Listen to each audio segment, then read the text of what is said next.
and ask everyone to join me for the Pledge of Allegiance.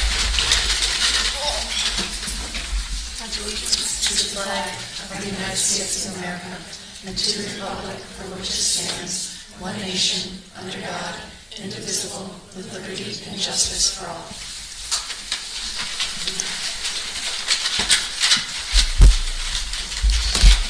All right. Thanks for joining us all this evening. It's nice to see you all. It's fun to have a crowd. Is there a motion to approve tonight's agenda? So moved. Thanks, Meg. Is it a second over there? Thanks, Sarah. Any further discussion? All in favor? Aye. All right.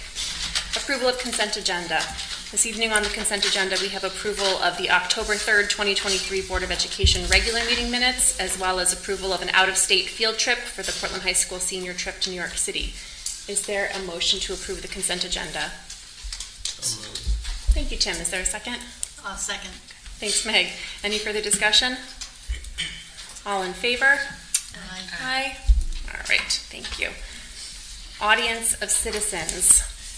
If we have anyone in the audience this evening in person or online who wishes to address the board at this time, we just request that you keep your comments to 3 minutes or less. We have a very full agenda tonight. Is there anyone who wishes to address the board at this time? Not at the moment. Okay, thank you. And there's a second window for public comment at the end of the agenda as well. All right.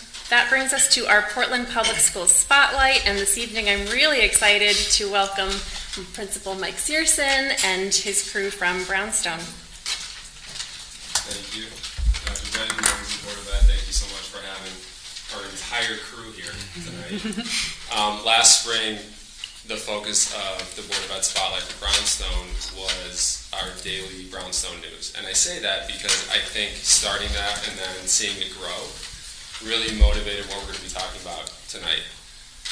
And what I will say is that one of the best aspects of Brownstone is that it's truly the in-between for Gildersleeve and the middle school. So these students and their classmates, when they get to Brownstone, they get to experience a little more responsibility, hopefully earn a little more freedom, and also participate in some after-school activities like the ones that will be offered on a broader scale at the middle school and the high school. And the goals of these activities is, yes, to start to help them prioritize time management and routine, but more importantly, it's to help them further their skills in something or start to take interest in something else entirely. And what I will say is what I love most about tonight's Spotlight is that it does highlight most of the clubs that we are offering currently.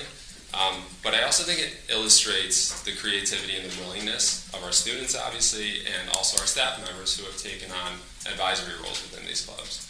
Now, I know these clubs. I'm not a member of these clubs. I'm not an advisor for these clubs. So I realized very quickly that it would be counterintuitive if I stood up here and explained to you what they do in these clubs.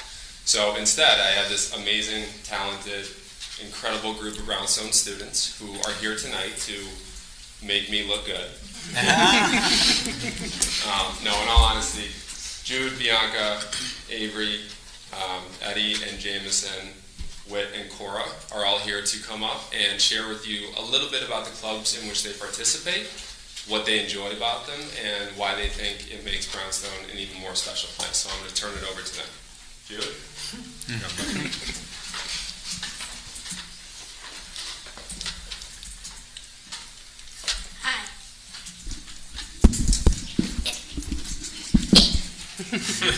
Hi, I'm Jude Matithus, and today I'm going to tell you why intramurals benefits Brownstone School.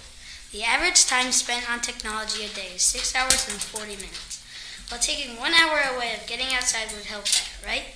Well, that's why intramurals benefits Brownstone Schools. Mr. Fox takes an hour out of his day to keep us healthy and teach us sports so we can have fun outside or inside.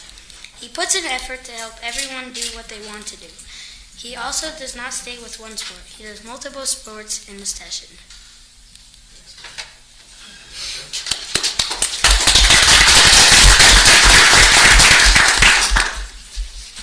Hi, my name is Bianca Bibberts, and I am in the Future Problem Solvers Club, which is led by Mrs. McDougall. My favorite thing I enjoy about the club is that it's challenging because we are discussing problems that we're trying to solve. This club benefits Brownstone students because it makes us think differently about problems in school and out of school.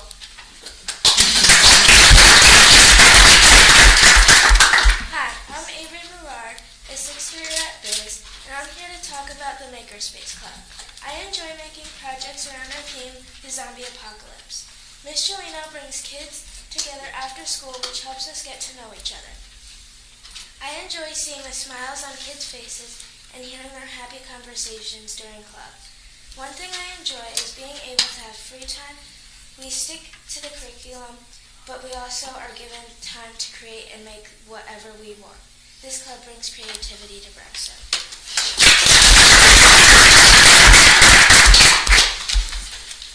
Hi, I'm Edward Organic along with Jamison St. Peter, and today we are going to tell you why Board Game Club helps students. one way board games help students is that their brain can function different after school instead of using it to do schoolwork. Also, when you're playing board games, the laughter helps the happy hormone work better and works against anxiety and depression. Another reason that board games help students is because board games help with critical thinking because you have limited resources and you want to win. Finally, you are with your friends and having fun without using electronics all day. Those are 3 reasons why Biz has a board game club. Thank you to Mrs. Trace for running the Board Game Club this year.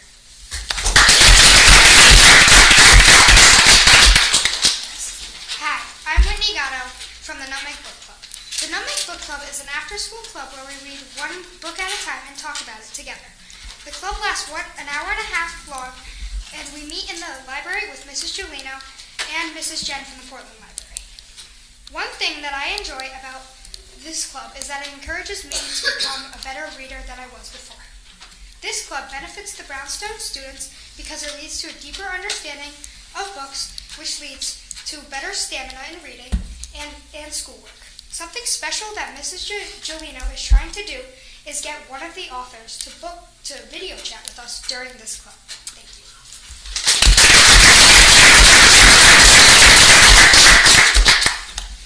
Hi, my name is Cora Shenier, and I'm from Yearbook Club. Yearbook Club is a super fun program that documents all of the amazing things that happen at Biz over the year. This year, 25 kids are participating in this incredible club. Mrs. Kazicki, our club advisor, does an outstanding job of teaching us how to learn the software and of encouraging kids to let their creativity flow while working on the pages. My personal favorite thing in Yearbook Club is taking photos because it gives me the opportunity to choose what goes in the yearbook.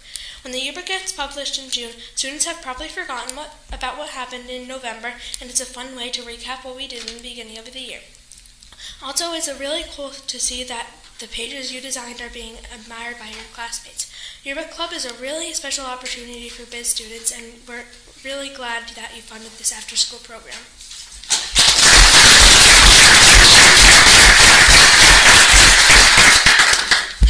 Well done. Any questions from anybody about all that we have going on in Brownstone? All right. Any questions? Thank you, guys. Thank you so much. Nice job, kiddos.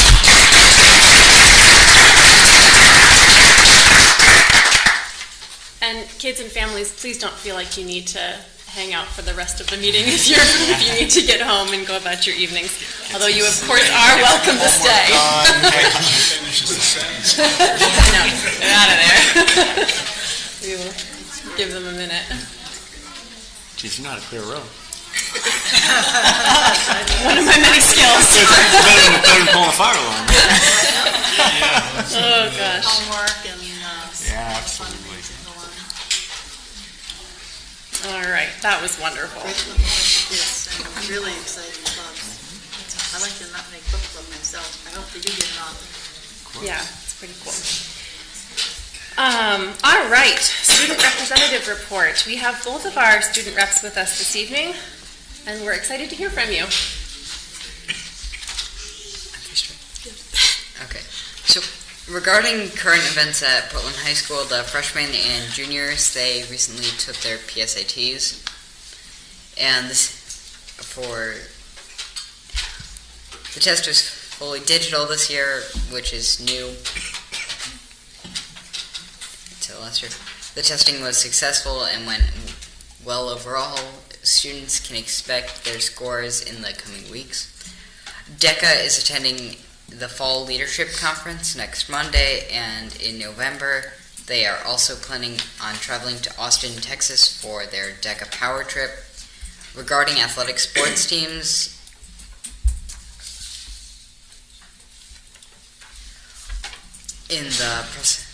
they're in the process of having their senior nights. Girls volleyball had their senior night yesterday, and they recognized 3 seniors.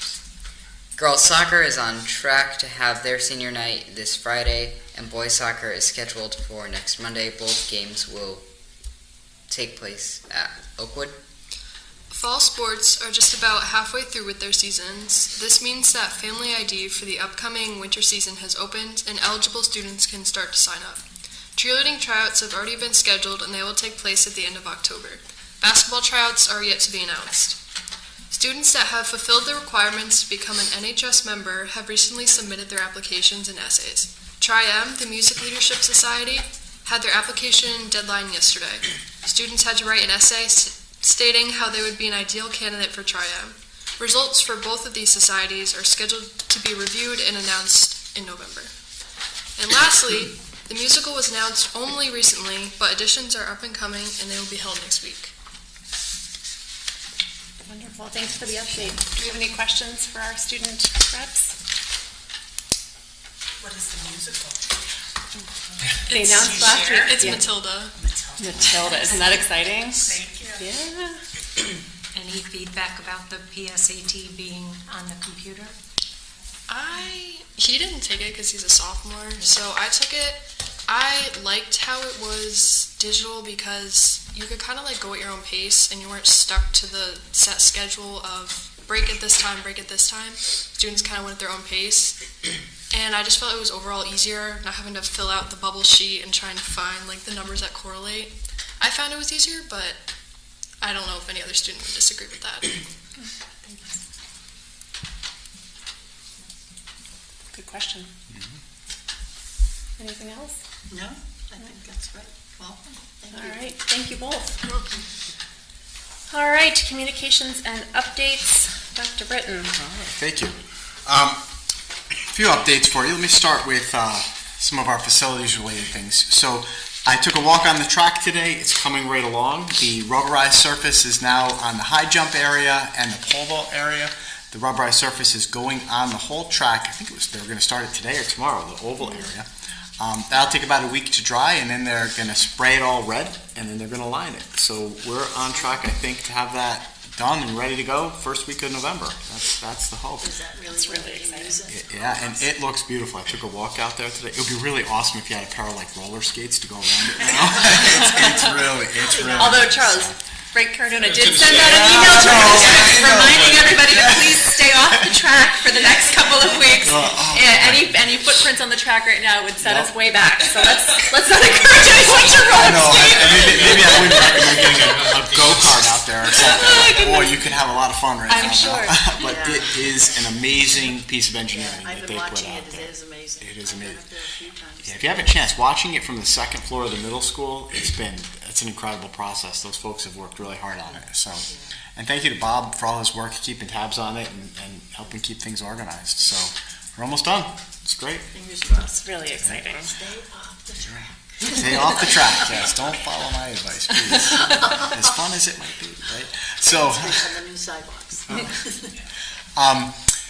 the digital radios we ordered, I just want to let you know they're being programmed. We're just still doing some infrastructure work, putting in an antenna, a router, and a board. Bob is great. He's right on top of that. I'm looking forward to getting that update. We have about 120 that are going to go out to our schools, and pretty soon we'll be able to connect digitally and connect to first responders in the event of an emergency. So that's coming right along. That is going to be a huge upgrade to our security infrastructure and our ability to communicate within and between schools. Weight room equipment has been ordered. It's coming anytime now. The air purifier system is in. The doors are done. Painting is going to happen soon. And as soon as the equipment arrives, we're going to get the old out and put the new in, and I think it's going to be beautiful. So those those three things are well underway, and I'm optimistic that certainly before the end of the calendar year, all three of those will be done, and we'll be able to start using both the weight room and the track and communicate effectively. This is really cool. I just want to give Bob Shea a shout out. He just told me about this today, and it's yet another thing that leaves me very impressed with him and how he communicates and goes about his business. So we have 2 compressors at Valley View that run the heating system, and of course, we've been getting ready to flip over to start heating. One of those compressors failed, right? So we need them both. You're on borrowed time if you're only running on one. Bob spec'd it out, and it's about a $15,000 expense. Now, here's the wonderful thing. Through our relationship with Perfect Temp, we found out that the Andover Public Schools recently upgraded their heating system and have an old compressor that's actually in pretty good shape, sitting around taking up space and storage. So our contacts at Perfect Temp reached out to the Andover Public Schools, and Andover's willing to donate it to us. It's amazing. So that could save us $15,000. Bob's working on that now. I reviewed the accepting gifts policy, and we'll make sure we follow that, but certainly that might come with a nice thank you note to the Andover Public Schools and a pat on Bob's back for making sure the heat will be on at Valley View, and we won't have a $15,000 surprise in our budget. So that's pretty incredible. Yeah, that's just the kind of person Bob is. He's always looking for ways to keep us going and work within tight budgets. So thank you to Bob for that, and I'll keep you posted on that. Just found out about it today, and I'm hoping that all works out. Yesterday, Laurel and I sat in with Ryan, who was on that? John Dillon and Sean Manning. Yep. And the folks, Seamus and Michael and third guy I didn't catch. Our great blue folks, right? This is the survey. We reviewed the survey. I thought it was a great conversation, and they made some nice tweaks to the survey based on the feedback that the board gave last time we were here. Laurel took great notes and shared every concern that was brought up 2 weeks ago, and every concern that was brought up was addressed, as well as some other ones that came up. The survey's on the agenda to be reviewed by the Board of Selectmen tomorrow night, and I think shortly thereafter, assuming it goes well with the Board of Selectmen tomorrow night, it'll be out. I think we're anticipating having some data back from that survey in the January timeframe. Anything you want to add to that? You were in that meeting. No, I think the only thing I would add, everything was addressed. Not everything was changed. Sometimes there was an explanation about why it was the way that it was, but there were quite a few alterations made in order to accommodate some of the suggestions and feedback from the Board of Ed. So yeah, it was a very positive conversation. It was. And look, it's not a short survey. I think it's not a 5 to 7 minute survey. It's quite a bit longer than that, but it's important. And when we put it out, we'll make sure people understand. Please take your time with this. We're asking some important questions. Yeah.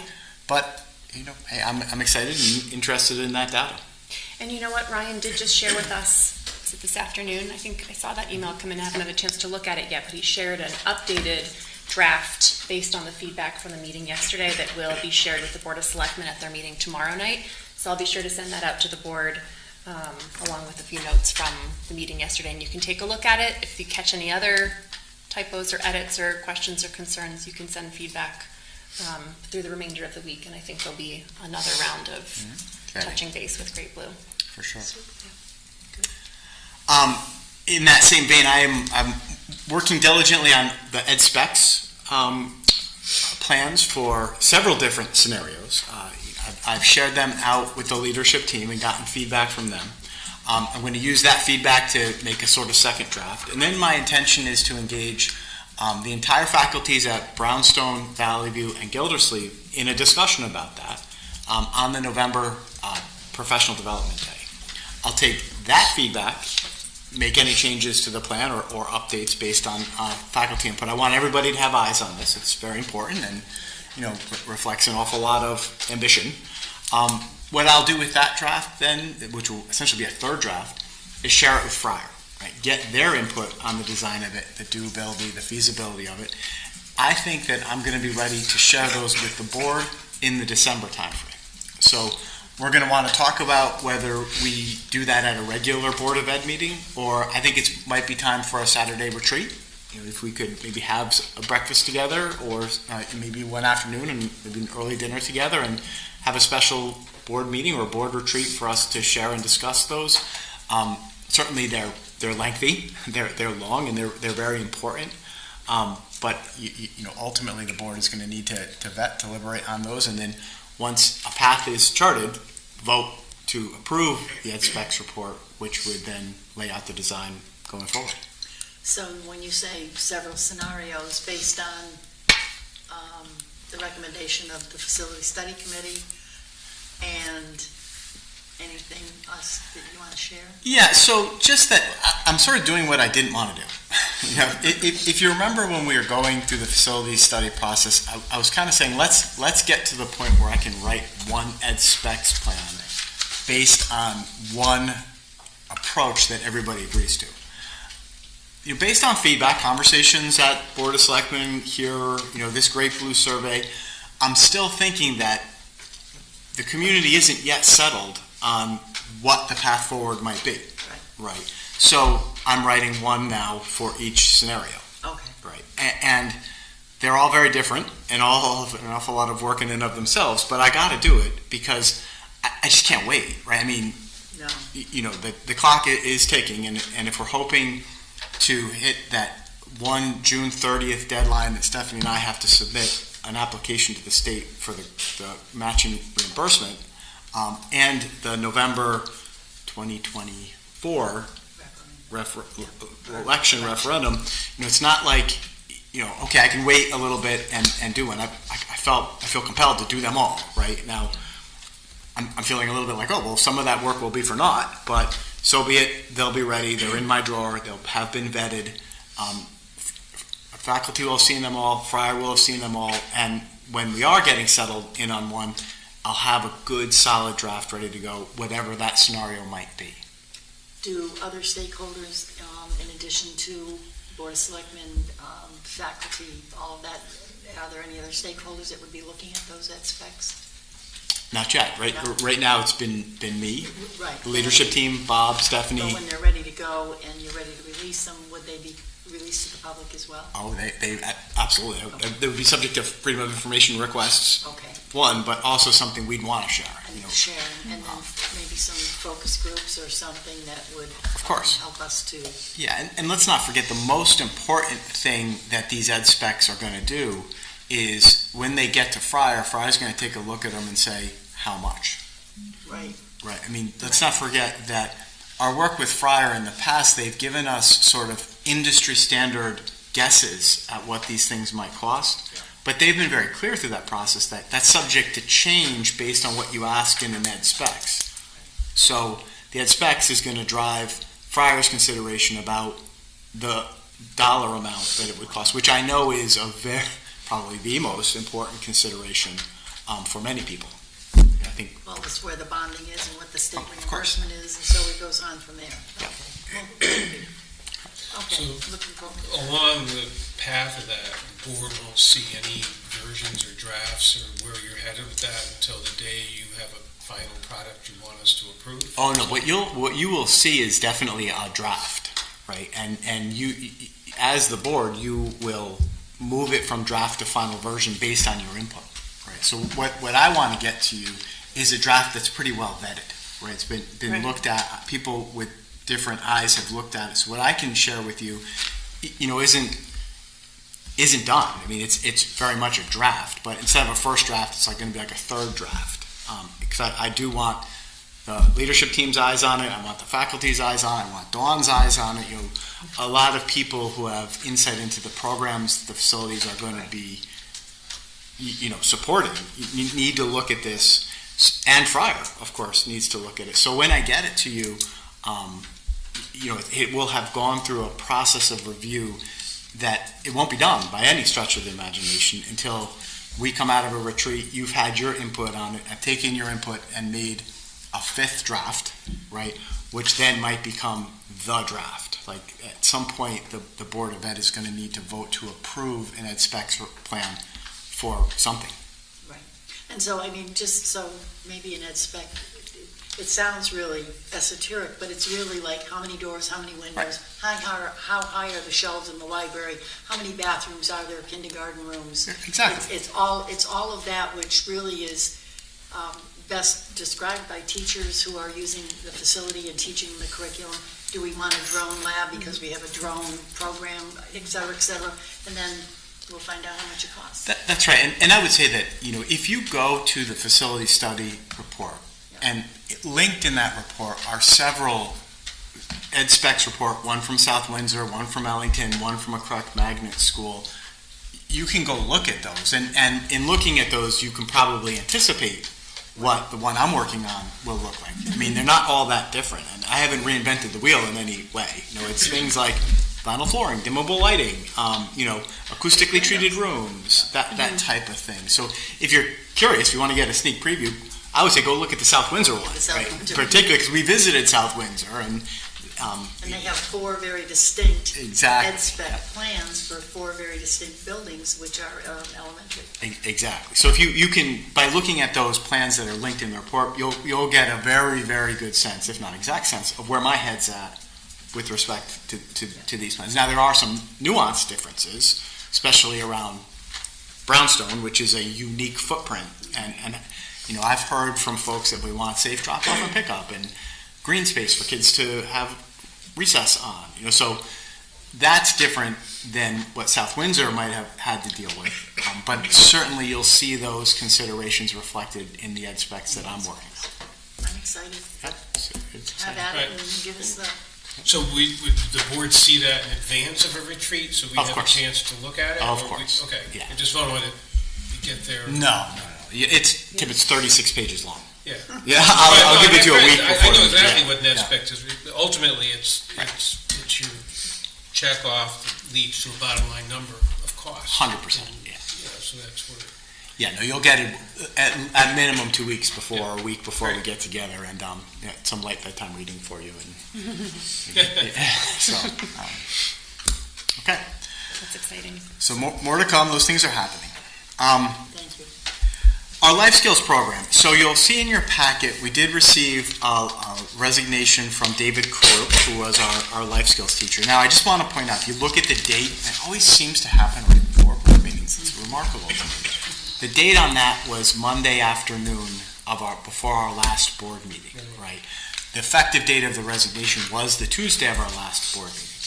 I didn't put it in the board packet for Tuesday because Dawn and I felt it was important to communicate that to our parents, paraprofessionals, and students before they heard it potentially at a board meeting. Now, a parent got the information in our communications and reported out in an audience of citizens that it happened, and I was like, oh, I would rather you have heard that from me, but that did happen. So, Mr. Cook, I wish him well. He's a fine gentleman. I don't know that it was the best fit for him, and he sort of felt like his resignation was something that he wanted to tender. He had only been here for 3 or 4 weeks. I am happy to report to you that we have a wonderful person in the position now. We've secured the service of an individual named Linda Thurber Lund. Miss Lund is a retired teacher. She was a 30-year veteran teacher at Graham High School in their life skills program. So she is a very steady hand. I thank Dawn for beating the bushes and finding her and reaching out to her and begging her, pulling her out of retirement to come. I met with her. She's terrific. And she's here now, and she's started, and she's committed to stay with us as a long-term sub for as long as we need up to the end of this year to find another life skills teacher. So that's a hard position to fill. We are in an era of teacher austerity in terms of a shortage, so there weren't a lot of candidates to choose when we posted in the spring, but it is posted. We are looking, but in this sort of meantime, we have an experienced veteran minding the store with our life skills program. Super. Any questions about that? All right, and the last one I did include in your board packet, and I put it in late, so it's in your Google Drive. I just put it in tonight. It's just policy 1312, which is community complaints about instructional materials, and the form that accompanies 1312. I'm just putting it there for your information to remind you, if you have a chance, please read it. to refamiliarize yourself with the process we use in Portland. If any parents object to any books, resources, videos, instructional materials we use in any of our courses. We do have some folks who have expressed some concerns. I have shared that policy, and the policy outlines a process that begins at the lowest possible level with conversation with the teacher and the principal and the parent, but then escalates to the parent asking for me to form a committee to review the material. So we follow board policies very closely, and we're going to continue to follow that one.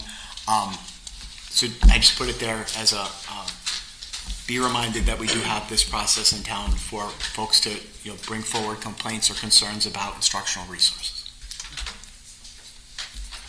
Okay. Thank you. All right.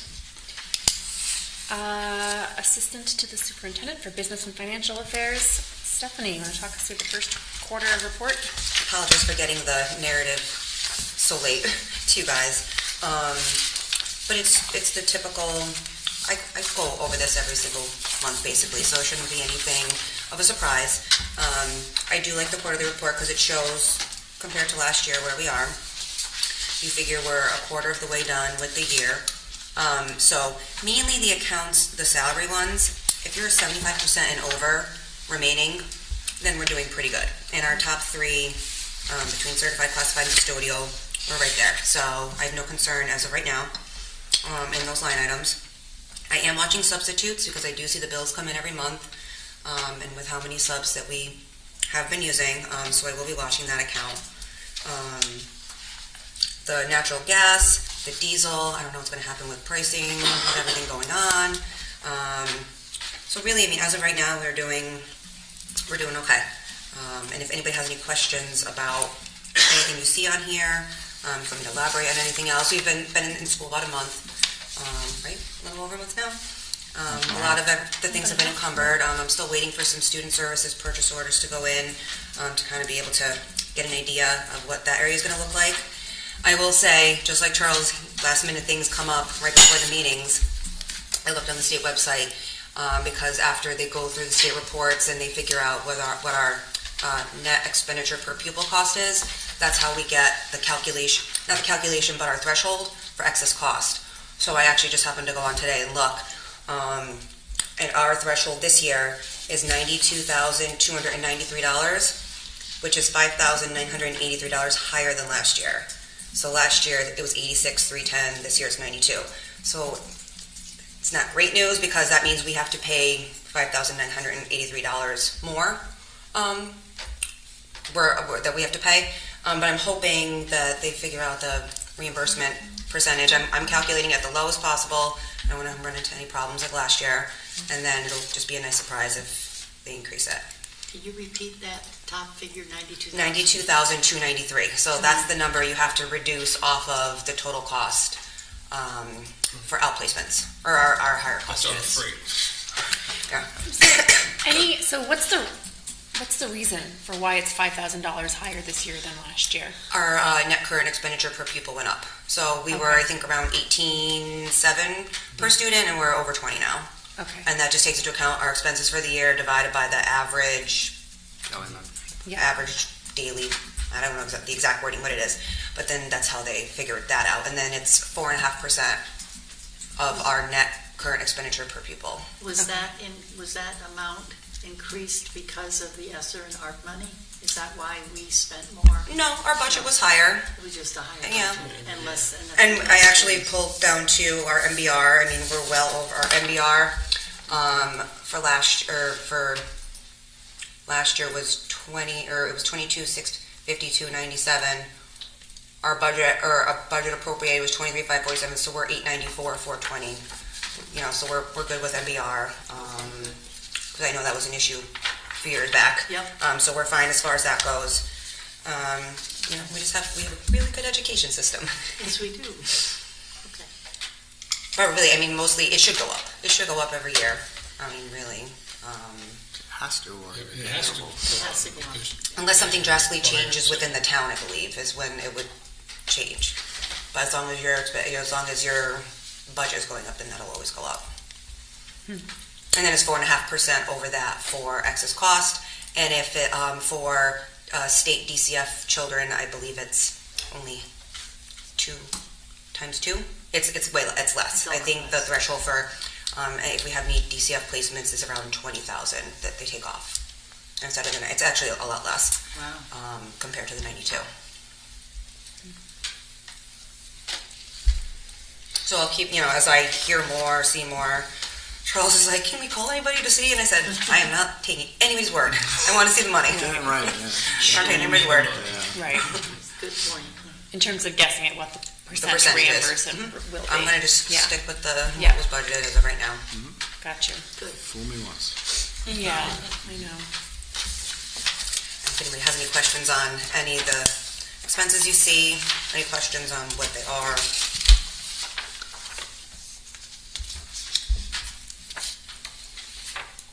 Questions for Stephanie? No. Thank you. Yeah. Thank you for the update, Stephanie. Thank you for a thorough report. Yeah, Stephanie's Yeah. sick, so we're gonna let her. Yes, please go home and Week rest. 6, but Yeah. I'm Thank glad you. you're on the mend.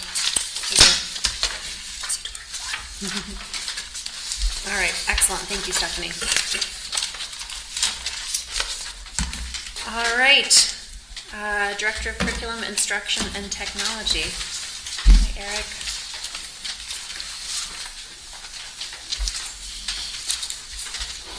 Good evening, members of the board. So I emailed my report. I'm just going to highlight one critical piece of material. It's all important, but one thing that stands out. So after a lengthy, deliberative, and teacher-centric democratic process, we have landed on a K-3 literacy curriculum program that we're moving ahead with for piloting. That's Houghton Mifflin Harcourt's Into Reading. I'm working with our consultants right now to structure a full-scale pilot that will involve every K-3 teacher. That pilot will kick off with some professional learning on November 7th. The pilot itself will begin early in January. It will last for a period of about 8 weeks. Teachers will be provided opportunity to give feedback throughout that pilot opportunity. And the idea is the pilot goes hopefully so well that our teachers feel ready and confident in implementing that program in the fall. Or in a worst case scenario where we've piloted the program and are not confident that this represents a good solution for our students, we will go back to the drawing board and work to select a different program or consider other options for Tier 1 curriculum. And just as a reminder, the state extended deadline for mandatory implementation until the 25-26 school year. So our intent is still to implement in 24-25, but we have that extra buffer year in the event that the pilot doesn't work out. Eric, one question about the pilot. How will that work? Or is there a cohort of students that, whose literacy for this year is kind of going to be disrupted for 8 weeks, January to February? Or how will you structure I wouldn't that? say disrupted. It's an approved program from the state, so we'll be working to kind of merge where the pilot happens in coordination with our existing curriculum to the greatest extent possible. So I wouldn't look at it as a disruption necessarily. We're moving from a combination of quality programs and curricular ingredients to a singular high-quality curricular program. I would answer it another way. It's already disrupted. Right. We were last year Readers and Writers Workshop District. We are now a Science of Reading District. We've moved in that direction, so it's already disrupted. I want to be clear about that. We're supplementing it heavily with Science of Reading materials. So there's some opportunity here for us to experiment with this. We're choosing to go the route of a full-scale pilot because we're looking at this as a pilot for implementation. So this will comprise the bulk of professional learning that our teachers will receive to be ready for implementation, successful full-scale implementation at the beginning of next year. Again, that's our hope, with obviously the fallback of having an extra year at our disposal if we need it. So when you say full-scale pilot, you mean every K through third grade teacher will be trying out that curriculum for that 2-month period? Correct. Okay. And when we say trying out, we're starting the professional learning in November so that we're not putting eyes on things for the first time on the first day of the pilot. Is this an anthology? Are we going back to an anthology with prescribed? There's trade Comics. books, there is a Basil reader. It's not all individual titles, but it supports our use of classroom libraries. It supports our continued use of a gradual release model of instruction. So there are a lot of familiar components, but it does have an anthology or a textbook component as part of the program. But that's not the only text that our How about students digital resources? This particular program has a very expansive digital platform. I'd be interested in taking a look at it because given the history of my employment in the district, I've seen the Basil readers, the anthologies, the reading counts, and all the other things that we've done to boost reading. I'd just like to take a look at it just because I'm curious about the instructional part of it. Absolutely. Reach out and I can get you some thank you. sample materials or even have you come I'd to just like some to of the come and just take a professional. look. Yeah. I'd invite any board members that are interested to get hands-on I think it materials. would be interesting to take a look and see just what it is because I know Readers and Writers Workshop was really classroom libraries and then a lot of other material coming into us. Yeah, and this, I think why our teachers gravitated toward this program, it pushed us in a direction that we need to go with embracing more science of reading, but it still has enough familiarity in the type of instruction that they know through TC, which is an instructional model. TC doesn't have proprietary ownership of the model, so they're still familiar. Eric, and this program we're in alignment with Cromwell and It's a finalist in East Hampton. They're deciding between two programs, and Into Reading is one. They're doing two concurrent pilots. And Cromwell has submitted a waiver to continue using their current program, but with the fallback that if the waiver is rejected, they'll go to Into Reading. So there is potential for collaborative partnerships with surrounding districts. Thank you. Any other questions on that or any other information in my board report? Thanks. Thank you, Eric.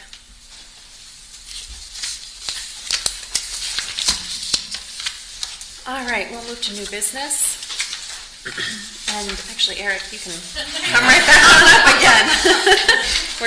The first item is to review the performance data from this past year. Yeah, so I thought I would just sort of introduce how we're gonna do this tonight. So Eric is gonna take probably about 8 to 10 minutes, 15 minutes maybe, or so to present the data to you, right? And then I'd love the opportunity to share a little bit of context. I wanna, if I could talk you through some of how we've arrived here, some of where we are now and some of where we're headed. And then, of course, I'll facilitate a Q&A. All of the principals here, I know Chuck is online, so if you have specific questions either about how we got here, where we are, or where we're going, or the data itself, I'd be happy to facilitate a Q&A with any of the principals or Dawn or answer your questions to the best we can. It was 6.5 minutes in the dry run, so. Okay, so I don't know if you guys want to pivot to the screen behind you. So before we begin, just on the title slide, just a reminder, these are last year's student achievement results from our spring 2023 testing, which obviously occurred at the culminating end of our 22-23 school year. I'll reference the Brownstone students standing up. I'll reference the incredible hard work that our teachers do every day. I'll reference the social emotional well-being of our students, the positive school environments we create, to remind the Board of Education that standardized test scores are one indicator of district effectiveness, educator effectiveness, if you want to go that far, student achievement, student success. Next slide, please. So last year, just as a recap, we talked about coming out of COVID. I hate to use that word. Our first two priorities were to arrest negative declines in student performance that were the result of the pandemic and to restore performance levels to pre-pandemic rates of student achievement. Not that what's above the line or below the line occur in isolation. We have larger goals of increasing student achievement towards 100% each and every one of our children being on or above long-term goal language. So being on or above grade level performance is what that goal language typically reflects. 100% is our long-term goal. And then we have another goal of surfacing and repairing gaps in student achievement by subgroup. You won't see data reflected by subgroup performance. In meeting with the subcommittee they expressed an interest in that data, and the determination was made that that would be a subsequent report presented to the board under separate cover a little bit further down the line. So you're looking at whole group performance to me. Next slide. So just a quick reminder, you'll see a lot of colors on the slides ahead. Spring 2020 there is blacked out. That was the year of the pandemic. We have to remember that in spring of 2021, we didn't have every assessment measure present. The state did not provide us all data from state assessments in the spring of 2021, particularly in terms of growth rate, which I'll talk about later. On the subsequent slides, you'll see COVID disruption is marked with a dashed line. It doesn't appear as it's there. And if you want to follow a cohort's performance, and remember, a cohort means roughly the same group of students year to year. So how last year's fourth graders performed this year in fifth grade, next year in sixth grade, that would describe a cohort. You follow a color down and to the right. Okay, so you're following yellow, for example, down and to the right. And the most recent performance is on the far right-hand side of the screen. That's the spring 2023 count. Next slide.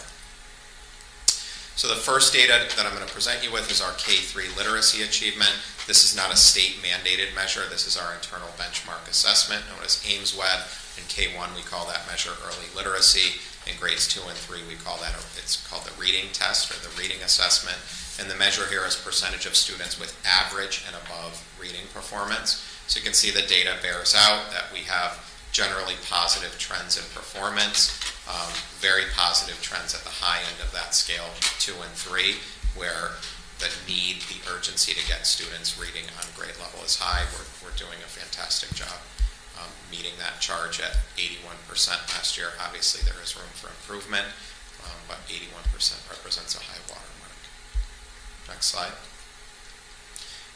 Where we see a little bit lower growth in grades K and 1, I wanted to put this slide up. So AIMS-Web gives us a report of what they term at-risk students, and I apologize on this slide where it says spring 22, those numbers should say spring 23. I apologize for that typo. But what I want you to notice here is that in our fall testing windows, we had much larger numbers of students in the high risk and moderate risk category than we did in the spring, where we successfully moved large numbers of students, and that's represented by the plus signs on the far right-hand side of the green, into low risk. And the idea of risk there is students at risk of not hitting their individualized year-end goals. So in the fall, we had large numbers of students in a high risk or moderate risk category, and in the spring, we ended with high numbers of students in the low risk category, which represents the effectiveness of our SRBI and intervention strategies. Next slide, please. K-3 numeracy achievement. We're very proud of these scores. Early numeracy is a strength in our district. That speaks to Bridges Math, which is a curriculum that we've had a little bit of consistency with over the past couple of years. Started it before COVID, disrupted by COVID, but it's something that remains an integral part of our instructional program for early numeracy. And you can see the dividends there. By third grade, we're approaching mid 80% of students have average and above math performance. Next slide. Although our math performance is strong, I put this up just for comparison about the effectiveness of our intervention and SRBI strategies in math, and same deal. You can see that with every fall to spring testing window, we are moving large numbers of students in each grade level out of our high risk and moderate risk categories and into low risk. And I think what's really impressive about these slides as a testament to our intervention work is you can see that we're not just pushing kids from red to yellow, we're actually moving kids from red to green. Next slide. This is a very dense slide. This is our Smarter Balanced achievement for literacy, and this is the percentage of students scoring at or above grade level. This goes back historically to 2018. As a reminder, there was no testing in 2020, and we did not get state-reported results in 2021. But you can see Portland's results compared to Connecticut results. At every grade level, we are exceeding Connecticut state averages for literacy, students scoring at or above grade level, and generally speaking, we have positive growth at every grade level, with a couple of exceptions.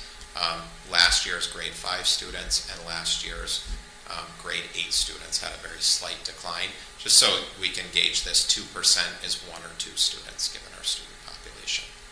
Is the plus or minus the number of students? Change in percentage. Okay. Okay, so where it says -2%, that's the equivalent of 1 or 2 students. We have approximately 100 students per grade level. Next slide. We talked last year about student growth rate. So every student, regardless of previous year performance, is given an individualized growth goal for the next year. And that growth goal represents an attainable level of improvement for that student the following year. So you can see in most cases we had positive growth with percentage of students hitting their growth goals. Again, the exceptions were grade 5 and grade 7 last year. Again, those are last year's grade 5 students and last year's grade 7 students. And you can see at the very bottom of the slide is our district as a whole, and we are still outperforming Connecticut state averages in this measure. Next slide. We talked last year also about it's not only a question of did the student hit their growth goal, yes or no, which is a binary measure, but what percentage of their growth goal did they attain? So for example, if I had a growth goal of 100 points and I reached 50 points of that goal, I would have attained 50% of my growth target. So this slide gives by grade level the average percentage of student growth target achieved. So for example, in the blue boxes on the far right upper hand side for grade 4 students last year attained 78% on average of their individual growth target. So if it was a 100-point growth target per se, they would have achieved on average 78 points, which was flat performance, but again, you still exceeds the state average. A common theme that you'll see throughout our presentation is soft spots, again, in grade 5 and grade 7, but again, at the bottom of the slide, still exceeding state average for this measure. Next slide. Grade 3 through 8 numeracy achievement. So again, on Smarter Balanced Mathematics assessment, the percentage of students scoring at or above grade level.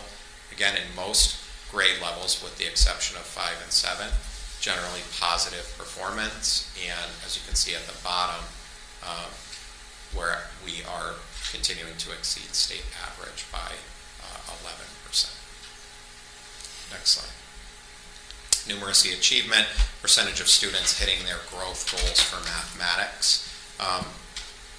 Again, 5 and 7 are the soft spots. We see a little bit of a decline in grade 6. I do want to highlight very, very positive increase in grade 8. We had additional intervention services last year provided in grade 8 that really, really paid off, as you can see in the slide there. And at this measure, we are even with state performance. Next slide. Again, as discussed, this is percentage of student growth target achieved, but this time for mathematics, and this mirrors the last slide. So really impressive increases in grade 8, some concerning drops in grade 5 and 7, and a little bit of a decline in grade 6. Grade 4 performance was generally flat, and we are slightly below state average in this measure. Grade 11 literacy achievement. This is measured on our PSATs, which are not state-mandated tests, but part of our preparatory pathway for the school day SAT, which students take in grade 11, and for the SAT, which remains for many colleges and universities an admission criteria, or an admission token that students can use if they choose. And we see a consistent trend here that the PSAT gets more and more difficult from grade 9 to grade 10, and even more difficult on the SAT in 11, meaning there is a higher percentage of what are considered highly difficult questions. We are finding that as the test gets harder, our student performance declines. That reflects a continued need to bring our Tier 1 curriculum into alignment with higher end questions on the SAT. It's a difficult charge in that our students are coming into our high school math classes with some skill gaps on the lower end of instruction that need to be tended to, and as a matter of time, that prevent our teachers often from getting to more advanced math concepts within their curriculum. Next slide. And that same pattern is mirrored on our numeracy achievement, which is the math measure for SAT and PSAT. But you can see in almost all instances, we are still, despite our local trends, outperforming state averages. Next slide. Finally, we have the NGSS science assessment. Just as a reminder, this one's a little trickier to track by cohort because it's only administered in grades 5, 8, and 11. So the cohorts are separated by 3 to 4 years at each interval of testing.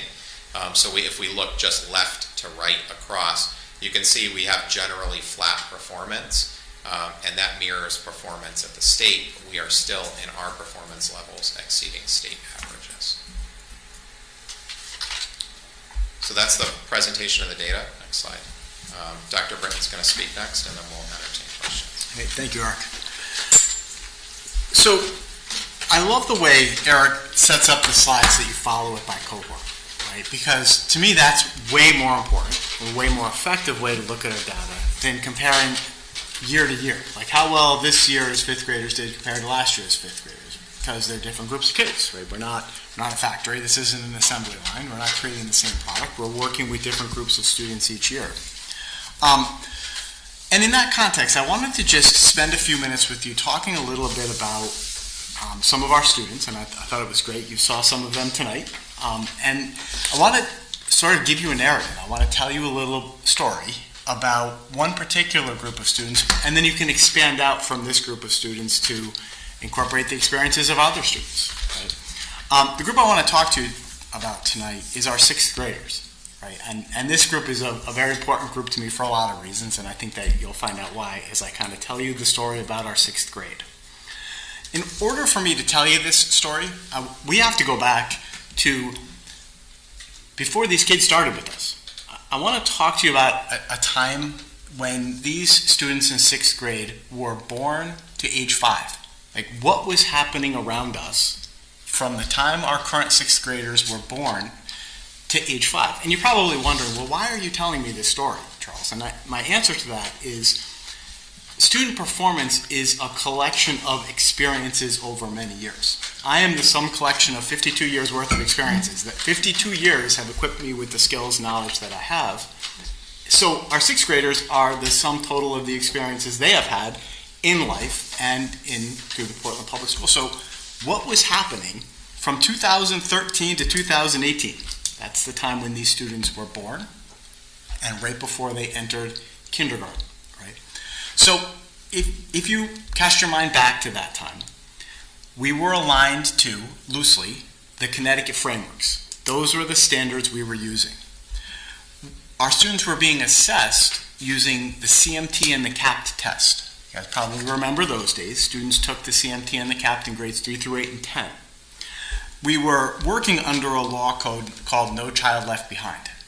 And I imagine in Portland, because I was in my districts when I wasn't here, were petrified of not making adequate yearly progress under that law. I imagine there were lots of presentations to this board in those years that talked about not making adequate yearly progress and what would happen to you if in 3 years you didn't make AYP, and in 5 years and in 7 years, and you'd fire your principal and send out letters to all of your community saying you were a failing school and replace your faculty and turn your school into a charter school. Do you remember these years? And during those years, we worked, I'm sure here in Portland, though I wasn't here, hard to be a test prep factory, to get kids ready for the CMT and the CAPT so that we would make adequate yearly progress. I would argue that that time was very disruptive. That was probably, in my opinion, one of the most poorly conceived laws ever passed in this country, and I think it did incredible damage to public education. It also set an unreachable standard. It said by the end of this law, within 20 years, 100% of students will be proficient, no child left behind, on CAPT and CMT. There wasn't a single school in the entire state of Connecticut that had 100% of their kids at the proficient level in CAPT and CMT. It was a law that was going to collapse on itself. It was destined to fail. And it did. Almost immediately before our current sixth grade entered kindergarten, that law was replaced by, if you remember, Race to the Top and the Every Student Succeeds Act. As part of that, every school district in the state was required to do quite a few interesting things. Get rid of the Connecticut frameworks. Replace the Connecticut frameworks with the Common Core state standards. CAPT and CMT went away, replaced with smarter balanced assessment in grades 3 through 8 and 11, and then of course the NGSS and the C3 frameworks in social studies. If you remember that time, you probably remember reading articles or hearing about parents being upset because kids were doing some strange new Common Core math that nobody understood, right? You probably remember teachers being upset when we looked at those standards and went, oh my God, you're jacking up the text complexity that high? You're moving math standards around? You're doing all of this to our curriculum? Those are unachievable. How can we do that? Do you remember those days? You also remember during those days, the law was changed and we had a new teacher evaluation model that said initially, teachers and principals, 40% of your evaluation was going to be linked to how well kids do on the SBAC test. It doesn't matter what you think. We are going to tell you if you're a good teacher because we're going to link your teacher identification number to student performance on the SBAC and tell you if you did a good job. And if you remember, that infuriated teachers because that was the original SEED model, which, by the way, Portland adopted, and we still have. The teacher reaction to that was fury. Remember, they picketed, went to the State Department of Education, held up signs, talked about how awful this was. CEA got very much involved.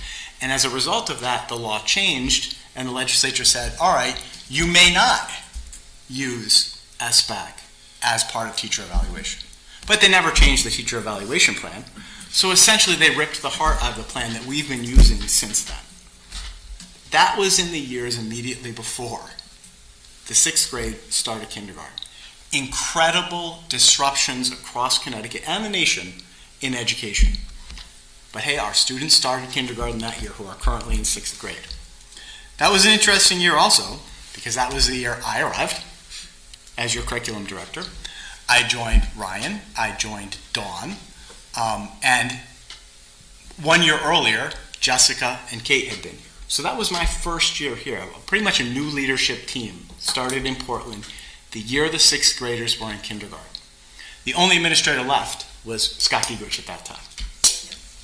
So Ryan, Dawn, Jessica, and I, we started taking a look at what the curriculum looked like here in Portland at that time. It was interesting. In ELA, we were moving towards quickly becoming a teachers' college reading and writing project, a readers and writers workshop district. In math, we were using a very loose collection of stuff, still aligned to the Connecticut frameworks, some evidence of movement towards smarter balanced, loosely aligned to a Pearson product called Envisions, but it wasn't really anything aligned to the Common Core, and it wasn't really all of that scope and sequenced out. So part of what we did that year was, in addition to helping us continue this push towards a teachers' college reading and writing workshop, we formed some committees and went out and looked at a whole bunch of math programs. We spent that whole year. Brilliant educators we got to work with on that committee. We visited schools, we looked at the same thing we're doing now with this reading program. And after looking at all of these programs, we settled on Bridges. The end of that year, if you remember, you approved, because I wrote, a Gildersleeve grant, and we bought Bridges. We spent that summer and the following fall, as our 6th graders entered 1st grade, opening the boxes and getting the manipulatives ready and getting everything set with numbers corner in the classrooms and launching Bridges Math. So our 6th graders, who you saw their numeracy scores, started kindergarten with a hodgepodge of resources. In 1st grade, they were our first year of implementation. And the first year of implementation of any program never goes perfect, because you're building the plane while you're learning, flying the plane while you're learning, right? So our teachers implemented Bridges, but away we went. Our 6th graders then entered 2nd grade. At that time, in terms of literacy, we were all in deep on Readers and Writers Workshop. We had sent teachers to Teachers College summer retreat at Columbia University for the 2-week summer. They were going to Saturday reunions. We hired Kate Roberts to come into the class and model for us. We purchased classroom sets of level text. We were using Fountas and Pinnell. We were all in deep on Readers and Writers Workshop. And we were in year 2 when the current 6th graders of Bridges, which was going better because we had had a year of experience under our belt. Then you all remember what happened in March of 2020. when these sixth graders were in second grade, school shut down immediately. And we worked hard. We pivoted as quick as we could to go online. And thank God we had the one-to-one device initiative. And we got it going as best as we could, but what an incredible disruption to our current sixth graders' second grade year. Third grade. Our third graders, our sixth graders were third graders. About 25% of those students chose to attend the Portland Virtual Learning Academy because Eric Martin joined our faculty along with Charles Hirshon, and Eric was the principal of the PVLA for those students who chose to stay home, which is about 25% of the kids. The other 75% of the third graders opened in hybrid, went fully remote for a short period of time, and then came back fully.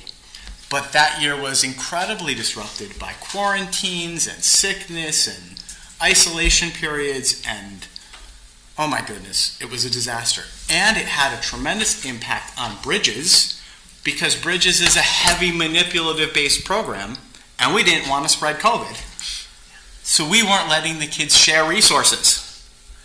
So that year of Bridges and that year of their third grade was incredibly disrupted because of the kids choosing PVLA and the manipulative-based and our desire not to spread COVID. Now, I just got to pause there.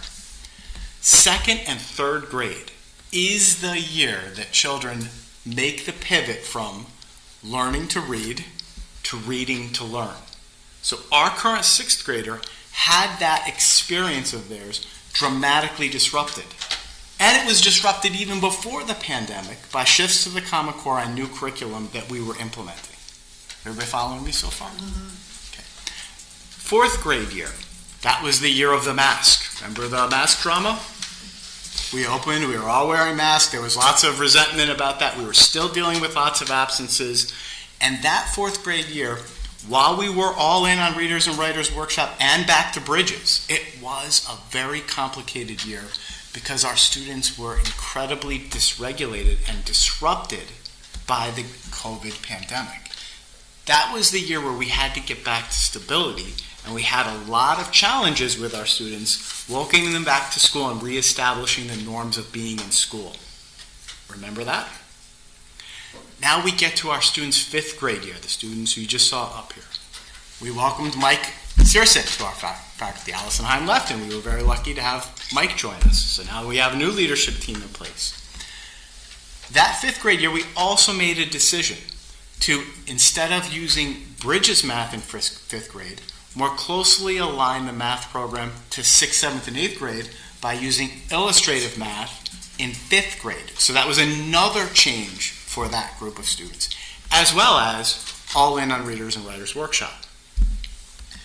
At the end of their 5th grade year, lo and behold, we found out Teachers College Reading and Writing Workshop and Balanced Literacy is an ineffective program. So I tell you this story about our 6th graders to illustrate the incredible complications and incredible challenges this group has faced.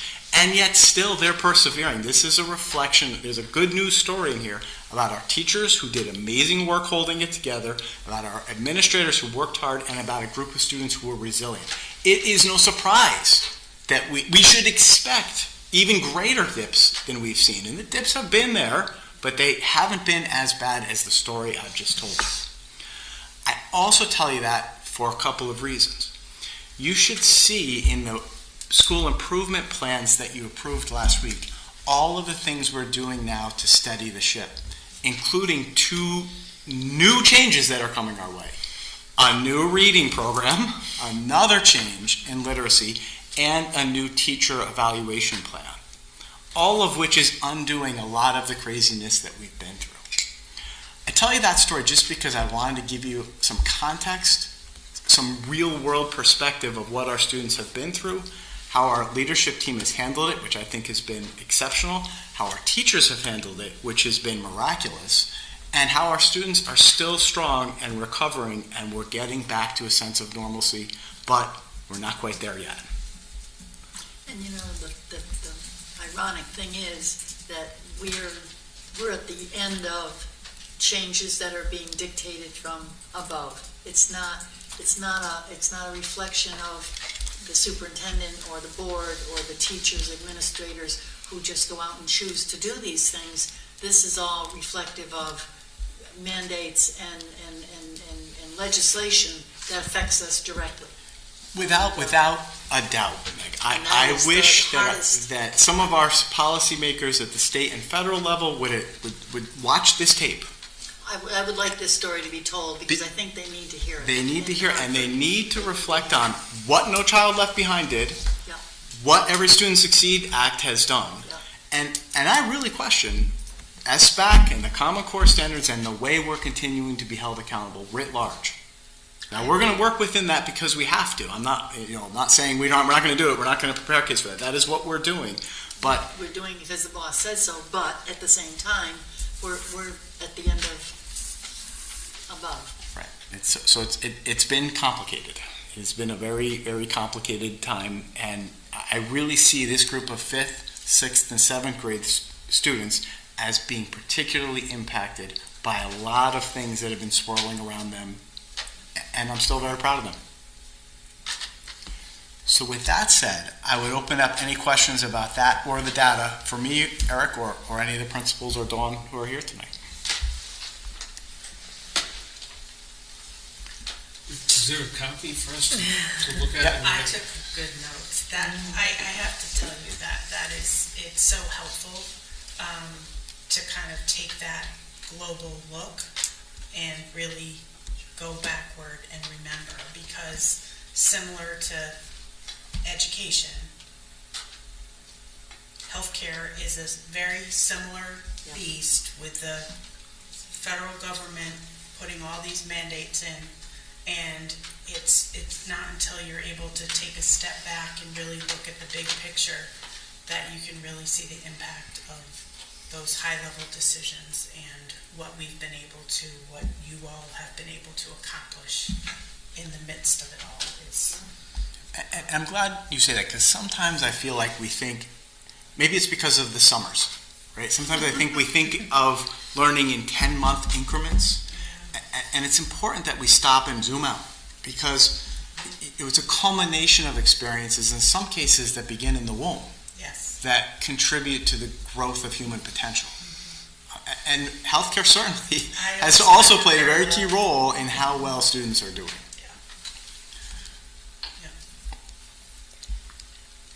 I say kudos to the teachers and administrators for living through all of that, and you hear things like that, and it's amazing we still have educators doing this job. You forgot about the pattern of one with our teacher evaluation, that if you failed one time, a pattern of one could get you dismissed from your job. Of course. Yeah. And I also want to follow up to that point too. We are in a teacher shortage. There is a crisis now of individuals who have left our profession and are not coming into it. And part of this story I just told you might give you a clue as to why.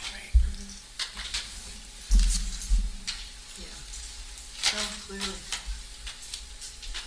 Charles, I echo Stacy's appreciation for the big picture, and I'm curious if you have any reflections on, I think of Eric continuing to point back to soft spots around 5th and 7th grade last year, and then 6th grade wasn't as much. Do you have any thoughts on why that was? How that story played into that?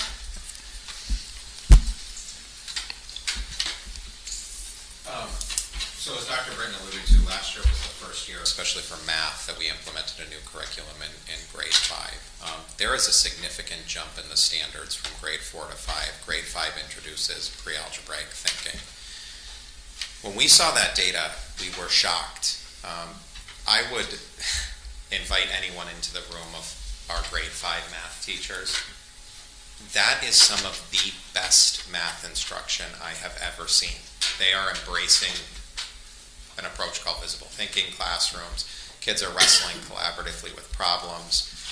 In a first year of a curricular implementation, it didn't translate to the test, and we're analyzing why.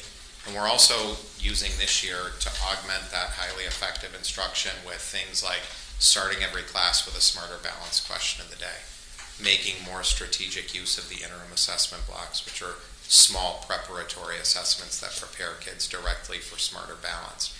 But I can tell you definitively, because I'm in those classrooms, and Mike's in those classrooms, and Charles is in those classrooms, the quality of math instruction is not the issue. It's coming to grips with a new curriculum, our teachers finding their feet with that new curriculum and translating it to success on the test. And it's also the sum total of all of the disruptions and changes that I just told you about. And I just want to echo what Eric said. I was the evaluator of one of the math teachers at Brownstone, and I remember specifically in one of my notes to her at the end of it was, I've never seen a group of students work so hard for 60 minutes they must be exhausted. And I talked to that teacher like, are you taking some breaks with them? Like, are you giving brain breaks? Because the level of engagement, beyond superb. The quality of instruction that I know I've seen and I know Mike sees at Brownstone, I put my own children in those classrooms in a heartbeat, and I truly can give no one any higher compliment than that. So, where we do see some dips in those, I go right back to there's a disconnect between the curriculum and the standards, and it's a reflection of the sum total of experiences that have occurred all the way back to even before our kids entered kindergarten. Now, we're working on it, but it's going to take some time. We've got to flush this out. I just want to offer something on the ELA side because we saw a dip there too. So as Dr. Britton said, grade 3 is the end of what are called the foundational literacy standards. So learning how to read, how to decode, how to encode. Ryan and his staff still teach those skills to students in grade 4 as a last resort, even though their grade level standards have moved beyond that. For students that are in intervention and SRBI, they still continue to get those supports in grade 4. It becomes exceptionally difficult to teach those skills to 5th graders, to 6th graders, to 7th graders, to 8th graders. I don't want to say that they've missed the boat on learning how to read, but the boat is moving quicker and quicker away from them. And we have a very talented interventionist at Brownstone School who struggles to balance intervention with reading to learn, with the needs to still teach some 5th graders how to learn to read. And that's borne out in those 5th grade students, hence the need for a Tier 1 curricular program that prioritizes science of reading, so we have fewer students in that situation. All the data that we saw in Eric's report, that came from a larger state report, is that right? Those are our AIMSweb is an online assessment that we give students. That's not state. That's in-house. SBAC is state. PSAT isn't state. It's College Board and state, right? You get that. Do we get the SAT from College Board or state?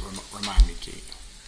Yeah, College Board is the owner of the state of Connecticut contracts. Okay. SAT is mandated by the state. PSAT is a district level decision. Got it. So I remember in past years we've gotten data that would drill down more than that. And I'm not sure what that was. We do have that. We have what are called subgroup data. That's going to be a follow up. The right. What was my next question? Yeah, like how far down the road is that follow up? Next month. We had asked the subcommittee's recommendation was that be presented as an addendum to my monthly report after this presentation. So I can have that to the board next month. But the plan is not to present that in public forum, but to provide it in a report and take questions about it. And all of that's been vetted out by the curriculum subcommittee.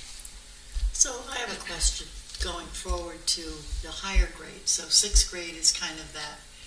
But I just remember when we got the Bridges and the illustrative math programs, and we said, wow, this is going to make a difference. The kids who are going to kindergarten's 1st grade we're going to see a big difference in math scores because they're going to get good instruction and it's going to be, cohesive. And of course, they were disruptive over and over. So were our 8th grade, 9th grade, 10th grade kids, because they were going from Pearson, which was awful and everybody complained about it, to illustrative or Bridges or whatever. What are we seeing at the higher grade level with math scores, just in general? As you see, where our students are possessing a solid foundation of Algebra 1 and geometry skills. But as we start to approach what SAT bills the passport to advanced mathematics, that's where our students suffer. Okay. They're coming into high school still needing a lot of work to get them on grade level, and that's the ripple effect of previous disruption. So Right. that potential of students that are going to come through and have benefited from Bridges and Illustrative, I would really say that the 2022 kindergarten cohort is where that would start, because that's the first group that will have curricular consistency. Right. During COVID, we had to move off of these programs because they were manipulative based, or it was not possible to teach them at home. Bridges had no, for example, remote learning option. And we weren't using the manipulatives because we didn't want kids to share things. Yeah, I know. Crazy. Eric, can you be sure to share the PowerPoint with us? That'd be great. I know that seeing that all for the first time, it's a lot to take in. I'm sure that folks might have further questions at our next meeting if we can take a closer look. Thank you. Yeah. Well, what happened tonight gives me hope, because we're on the right track, and it's now just rolling along again and hoping that, well, we have no more disruptions like we've had. So I do have hope that we are on the right track, absolutely. And I do think that, and I hope that if you have a chance, go back after this report and next week's and revisit those school improvement plans, because you'll see within those school improvement plans, I know Eric and the principals worked very hard on them while they were reflecting on this data and identifying those student needs. Because we haven't even talked about SRBI and intervention services and how we're continuing to align all of our resources to serve individual students. But if you go back to those school improvement plans, laid right out there for you, in the goals, in the action steps, and who the people are responsible, those school improvement plans absolutely reflect the needs of our current students and considers the disruptions and the gaps and holes that were created in their experiences going all the way back to 2013. So in terms of resources that, in terms of looking at all of this data and what it can tell us about what we need moving forward, what resources our teachers might need, what resources our students might need, what is this, as you're saying, this informed the plans for this year, these school improvement plans for this year, and I'm certain it will deeply inform upcoming budget decisions or recommendations. I guess I'm just curious kind of what we should be expecting. You mentioned, Eric, with the 8th grade group, that there was a lot of success there due to a really excellent interventionist that was targeting those students. So I guess I'm just curious where you're at right now thinking about what we need to be providing for our students. I love the question and I appreciate it. And I think that this narrative that I told you tonight is absolutely going to be continued as I present the budget to you. The budget is going to be a reflection of our values and our needs. And we have both the need, and I know that the board and the community values the work that we do. So I think you're going to see in those requests for science of reading, resources, materials, professional development, intervention services, new types of assessments and things we need to do to make sure our students continue to progress. I think we owe it to them.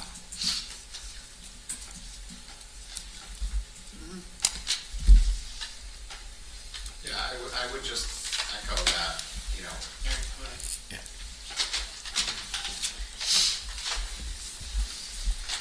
money is not the solution, it's how we make use of the money. But where we see tremendous growth, we have a couple of things. We have curricular consistency, which is critical, and we still have a couple big changes to make, which are going to make us, have to make some shifts, and we'll absorb those, and we'll prepare teachers, and we'll probably go down to go up, as is the case with any change. But I think another correlation you see is where we have a lot of intervention, a lot of support for students, we close the gap. If you think back to those on the slides where I was showing that red, yellow, green, and how we move kids, that does take people. And we could always use additional intervention. Where we are strongest with intervention at Valley View and Gildersleeve, we see incredible growth, and you'll see in our subsequent subgroup performance reports, the narrowing of the gap between students who receive those services and students who don't. And where we don't have adequate services, or where we struggle to get every kid the services they need based on their needs, that gap grows. It doesn't hold the line, it doesn't maintain, it grows, and it grows exponentially. And by the time that these students get to high school, it creates a split track of opportunity. Thank you. Good point. Well taken. It's a point well taken. So that's a lot to take in, especially since we were just viewing that all for the first time. Are there additional questions or thoughts now? Do folks feel like they want to kind of sit on this and review the data, and pick up where we left off at the next time we have Eric with us? Yeah. All right. That's a good Thank plan. you. All right. In that case, we are going to move on to item B under new business, Board of Education policies. We have 3 policies for a first reading, so we're not looking for any decisions tonight, but just to, we're going to have Charles talk us through these. Yeah, so let me just let you know, the policy committee has a lot of work this year. we are going to be very busy. Just to let you know, this is the first round. I think you're going to see many more. In particular, we have a lot of thinking and work to do about, amongst other things, kindergarten start ages and new bullying legislation and school climate legislation, and whether we want to keep certain high school graduation requirements, as well as some other things like new board member training that's required. The state legislature was very busy last year, and we're starting to see those changes to law reflected in the CABE policy highlights that we're getting.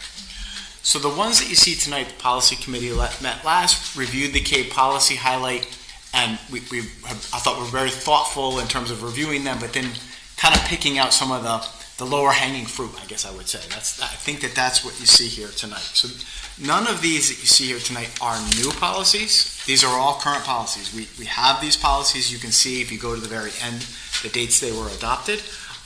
But the policies CABE has recommended that we update the language in them to reflect new legislation, new understanding, or new interpretations of the law that often have come out of court cases or decisions or OHI rulings or other things. So the first one that you have tonight is the indoor air quality. So this law does not take effect until January 1, 2025. It was supposed to be January 1, 2024. Thank goodness. They pushed it down the road, as they often do when they put these things out there, and superintendents go bananas because of the cost and time it takes to do this. So really, we're way ahead of the game.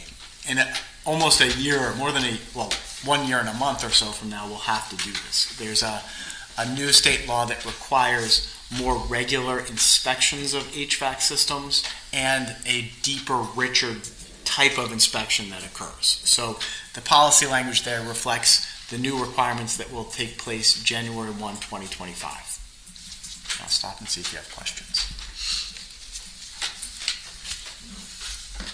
All right. The next one is our transgender policy. The CABE policy highlights, again, I just want to remind you, this is not a new policy. This is a policy that in the non-red lined that you see in the draft I shared with you was adopted in 2018.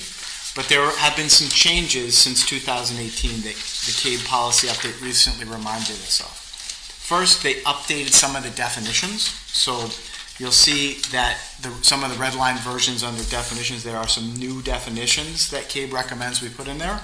So those are there. We have a new definition. The definition of bullying changed from 2018 to now, and is about to change again because they've done other laws that have talked about school climate. So there are new definitions.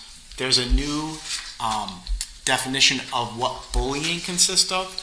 And then there's a part in there that talks about how all students, not just transgender students, but all students are entitled to request changes to school records involving names or pronoun uses, and that's provided to them under the Family Education Rights to Privacy Act. So all students and or parents could reach out to any of us and say, you've got this name wrong, here's the name. We, under current policy, would say we need a court order to change it. New rulings have come out that said you don't need a court order to change it. It's not a federal record, it's just a school record. You can change it after you go through the process of engaging the parent or the student in a discussion about the need for that change. And again, that was reflected in the CABE policy update. And just to clarify, for children under the age of 18, a parent or guardian's approval or must request that on behalf of the student, correct? That's my reading of what's in here. What the position we'd be in, which I think you're asking, which would be different, would be if a student under the age of 18 made that request without the parent's involvement, right? In those cases, what we would largely do is engage that student in a conversation about, hey, if we do that, your parents are going to say, like, it's not, if we make this change, especially now that we're in power school, you're going to see it in the app, right? People are going to know. It's not something, if we change these things, it's going to be anonymous, right? People are going to know. Our practice has been, we refer to students by the names and genders that they would like us to refer to them. The difference here is, do we change that in power school, right? Or do we change that on the official records? Certainly if it's at the request of a parent and student together, we would make the change, right? If it's a parent requesting it for a kindergarten student, we would make the change. If it's a first grade student asking us to change that record, that would involve a lot of discussion, and certainly we would be referring to the student by the name or pronoun that they would prefer. When and how we change it in power school, certainly this policy would give us the leverage to do that, but we wouldn't just do it. I mean, it would need to be a part of some talented principals and teachers and counselors having a discussion with the student, understanding the nature of the concern, but also being very aware that, hey, if we just change it and you're trying to hide this from your parents or whatever might be happening there, they'll see it. And we don't want to ever put a student at risk, either in the home or from a social emotional perspective. Right. I guess I'm just asking for clarification because the way it's written, my understanding is that a parent or guardian must request it if a student is under the age of 18. That is the way it's written. Record changes. Well, that's for, right, that's for what record changes. changes. Official record change says that if a child is under the age of 18 years, it would need a parent, and that we should not treat that any different than we would any other. But that would be for record changes, but a child going into a We're classroom. talking about record changes. I just think also discuss that the irony is that a child can say But to a we're not teacher. talking about that. But that part of the policy isn't being changed. I think I she's just understand that, but I'm just saying that a child going into a classroom says that I want to be Sam, and I'm using different pronouns than what a teacher would be used to. The teacher But has we're to talking respect about that official child. record changes. And but I think It's there's just it's going down a different path. We could go down separately, but that's. Well, I think there's a little contradiction here, and I would like to just mention that a teacher is required to respect the child's gender, pronouns, and the name that they choose, whether they change their records or not. Sure, And our that policy is- currently that provides is for right. that. Right. Our policy provides that. Yeah, But I I- think that's also a bit of a contradiction. Right. I think the difference here Right. that Tim is talking about is under current policy, we would be unable to do it unless the student or the parent provided us a court order. Right, their report card would say Margaret Scata, and if I want to be called Sam in the classroom, I'm supposed to be able to do Correct. that, and the teacher has to respect Yeah, that. I think that's And I think that's a different. contradiction, so I think it needs to be clarified for teachers and also for kids as well. But I think the clarity in the policy that Sarah is asking for is that, yes, the recommendation from CABE, the recommended language from CABE is that if a student is under 18 years of age, the request for formal change of record needs to come from a parent or guardian. Yeah, that's what I just wanted to confirm, Right. since I wasn't sure from what you had said, Charles, that was. That's the But I one think that's I've heard that there are kids who have asked for a name change in the classroom to be called and addressed by their name. Sure. And they're Sure. not, they're not. Well, and that's in the called by- policy. Right. It Yes, that talks is about provided for.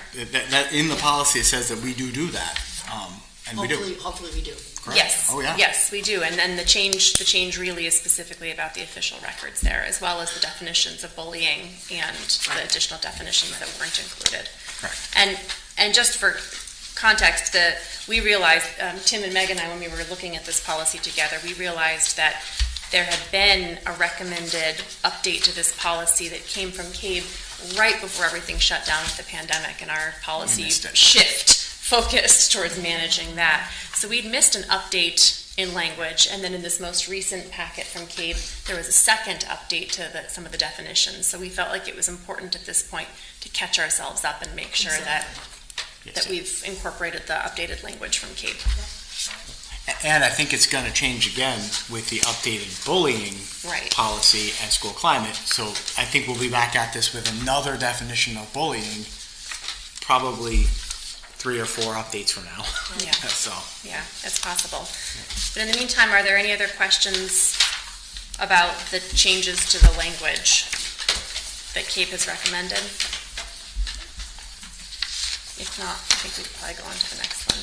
Great. Okay, and the next one here is an important. It's a shift we've already made because it's current law. This was the we must do this. This talks about the age at which we terminate services for special needs students, and previously it was at 22. Now it's if the student turns 22 during the final year in which they are receiving services, it's at the end of that year. They finish out the year. And that's what the new red language says there. That's what we're doing now, and by amending the policy to reflect that, we would be compliant with changes to state statute. Those are the 3. Yeah, were there any questions about that or anything about that update? Everybody feel okay about that? Yeah. All right. So all 3 of those are a first read. They will be back on our next agenda for approval. All right. The next several items, C, D, E, and F, are all to be discussed in executive session. The MOU of Understanding. The Memorandum of Understanding for differential van driver stipend, for both the administrative assistants and paraprofessionals, the Crazy 8 Math Club stipend, and the teacher in charge stipend will be discussed in executive session. We do not have any old business on our agenda. That takes us to curriculum reports. Committee reports, curriculum. Our meeting addressed this presentation that we all saw this evening. So, and I think our next date is, I don't know off the top of my head actually, coming up in a couple of weeks. All right. Policy. We have a meeting scheduled for November, and I don't have the exact date, but I think it's the second or third Wednesday in November. And we have a lot of work to do. Yes. A lot of work to do. Personnel. As I mentioned at our last meeting, everything we discussed at our last personnel meeting is on this agenda to be discussed in executive session. So we'll be hearing about that shortly. Buildings and grounds. Nothing on the agenda, nothing scheduled. All right. Craig? Tomorrow at 11:30. Dave's not here to report on the Board of Selectmen. Does anybody else have any updates from the Board of Selectmen? No. All right. Committee on Solidarity. I know they met, but I wasn't able to attend. And Equity and Inclusion Coalition. We had a meeting yesterday, and let's see, we never a lot. The aim this year is to humanize equity through the power of stories, and so we began with a statistical analysis of actually some of perhaps the data that we'll present in our next presentation from him of some disparities that show up in our data. But then getting more into the power of story, and that, like, when we humanize what's going on, like you're doing, Charles, with what you shared, it becomes more compelling, and we kind of have a personal connection to these disparities and the bias and what's happening there. We will be undertaking a reading as a group of Speaking of Race by Celeste Headley, and so we did a bit of a reading yesterday, and one of the quotes from that was, "Debates have changed very few minds, but conversations have the power to change hearts," which I thought was really powerful. So we're meeting on every other month, and the coalition is still eager to incorporate more student voices into it. So I guess that's an invitation to any students who are watching, parents who may encourage your students to participate. They're most welcome to be a part of this, and I guess Eric would be the contact for that. And November 15th on the curriculum subcommittee. Thank you. All right, thanks for the update. Audience of citizens. We have Diane with us.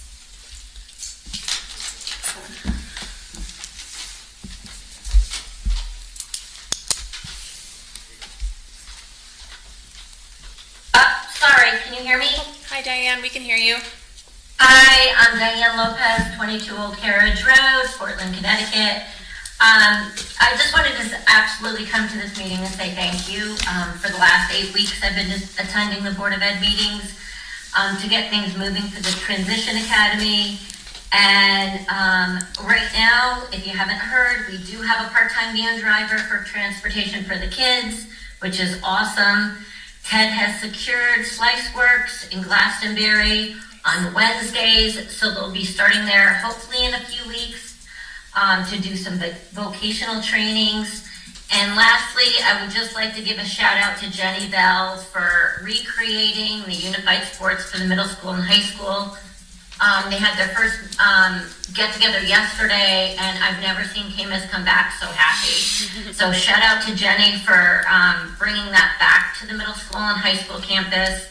And we're still lacking on speech and language, but I'm sure you guys will get caught up there. But from the bottom of my heart, as a parent of a child with special needs, I just want to say thank you to all of you for hanging in there. And I really hope I don't have to come back to these meetings to talk to you all again, because everything seems to be going really well. So thanks again, I appreciate it. Thank you so much for the update, Diane. Do we have anybody else who wishes to address the board at this point? Okay, thank you. All right, Board of Education member comment. Why don't we start over here, Sarah? Yeah, I was able to attend the CAVE-sponsored training today called Managing Difficult Conversations, and it was really great. And I mention it because they're hosting another training in November, and so I'd encourage you to attend if you're able to. It was a 2-hour training, free of cost because of CAVE sponsoring. And I participated with members of boards of education from across the state, so it was really cool. In breakout sessions, I was with folks from another district and another municipality to practice some of the skills that we were learning during that training, and the 2 hours just like whizzed by, and they're really tangible skills that we can take into mainly one-on-one conversations. So it's not managing difficult conversations as a group, but in our one-on-one interactions, which I think is really useful for board members. So I'd encourage you to check it out if you can. And thanks again to Brownstone folks for coming out and presenting on all the clubs. I really enjoyed that. Thank you, Sarah. Tim? No. Meg? Yeah, I love the idea of the clubs. That's really exciting because that's the age that the kids really need to make friends, and school doesn't always allow for that to happen. There's not enough time at recess or at lunch, so this gives them an opportunity after school to get together, and I think it's a wonderful thing. So thank you. Keep up the good work. Kim? I agree with the clubs. It was a great presentation, great group of kids. It's great to see. And I missed that training today. I registered for it, but then I couldn't step away at that time. So thank you for the update about it. Stacey? Nothing different, just the school spotlight is great. I think the moving away from so much technology is just such a beautiful thing. So. That was really sweet when you articulated that. Absolutely. So. Yeah, I would echo all of that. That was really wonderful. I just love it when we have students who come and visit us at our board meeting and can share what they're loving about school. That's really great. Thanks. I don't think I have anything else. I know we have a lot to tackle in executive session, so let's conclude it there. And if someone is willing to make the motion for executive session, the language is all kind of there. Make a motion to move into executive session for the purpose of memorandum of understanding for differential van driver stipend for administrative assistants. Shall I read the whole thing? Yes, please. Memorandum of understanding for differential van driver stipend for paraprofessionals, CRISI 8 stipend, and teacher in charge stipend. And to invite Charles. Thank you. Is there a second? I'll second. I heard Stacy first. I'm gonna throw it that way. Any further discussion? All in favor? Aye. Thank you. 46.